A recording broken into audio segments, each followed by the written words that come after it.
የኢትዮጵያ መንግስት ትልቁ ጥረት የማኑፋክቸሪንግ ድርሻ በኢንዱስትሪው አጠቃላይ ልማት ውስጥ ከፍ እንዲል የማድረግ ነው እና በዘንድሮ ዓመት ያለው ሁኔታ የማኑፋክቸሪንግ ዘርፉ በብዙ እንደሚያድግ ነው። እዚህም መተን ዛሬ ጠዋት የተመለከትናቸው የብረታ ብረት ኢንዱስትሪዎች አሉ፣ የምግብ ኢንዱስትሪዎች፣ የመኖም ኢንዱስትሪዎች አሉ።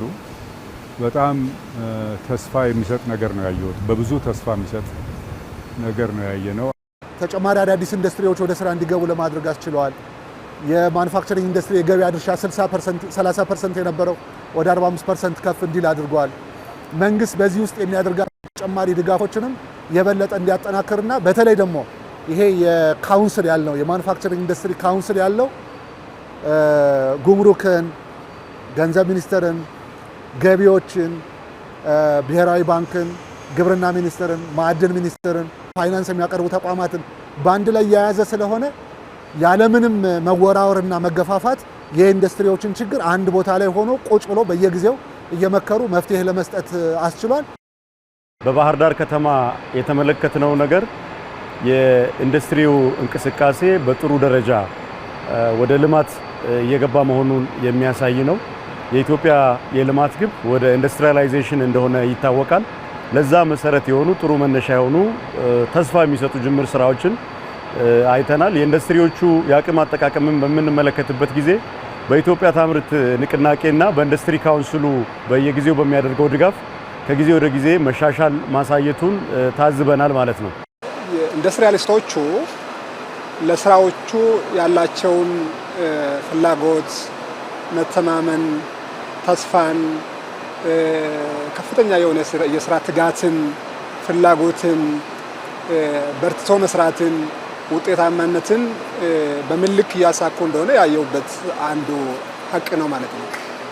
በጣም አመራሮቹም ባለቤቶቹም ሰራተኞቹም በጋራ ተክተው የሚሰሩበትን ሁኔታ አይቼዋለሁ። በዋናነት ከለውጡ በኋላ ነው ኢንዱስትሪ ዘርፉ ላይ ትኩረት ይሰጠው ማለት ነው። በተለይ ደግሞ ከ2014 በኋላ በተለይ የኢትዮጵያ ታምርት እኛ የሚሸምት የሚለው ሀገራዊ ንቅናቄ ከተጀመረ ጊዜ ጀምሮ እንደነዚህ አይነት ችግሮችን በመፍታት በተለይ ክልላችን ላይ ያሉ አምራች ኢንዱስትሪዎች የማምረት አቅማቸው እንዲሻሻል፣ ማነቆቻቸው እንዲፈታ ከማድረግ አንጻር ትልቅ እንትን እየተወጣ ነው ያለው ማለት ነው። ለምሳሌ 2014 የኢትዮጵያ ታምርት ንቅናቄ መድረክ ስናካሄድ የክልላችን የአምራች ኢንዱስትሪዎች የማምረት አቅም 46.4% ነው የነበረው። 2017 መጨረሻ ላይ ወደ 59.2% ነው። በዚህ በጀት ዓመት ወደ 63% እናደርሳለን ብለን አቅደን እየሰራን ነው። ባለፉት 6 ወራት 54 ከፍተኛና መካከለኛ ኢንዱስትሪዎችን ወደ ምርት አስገብተናል። የማምረት አቅማቸውም እየተሻሻለ መጥቷል።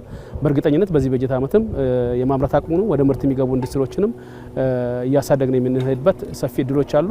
ለአምራች ኢንዱስትሪ የሚመቹ በተለይ የፖሊሲ ማዕቀፎች፣ የክልላችን መንግስት ያዘጋጃቸው የአሻጋሪ እድገትና ዘላቂ ልማት እቅዶች እንዲሁም ደግሞ የክልላችን ሰላም እየተረጋገጠ መምጣቱ የበለጠ በቀጣይ የአምራች ኢንዱስትሪ ላይ ለምንሰራቸው ስራዎች እንደ ትልቅ ወረት የምንጠቀምበትና አቅም እንደሆነ መውሰድ ይቻላል። ይሄንን ይዘን በቀሪ ወራት የበጀት ዓመቱን እቅድ ለማሳካት በትኩረት የምንመራ ጊዜ ይሆናል ማለት ነው።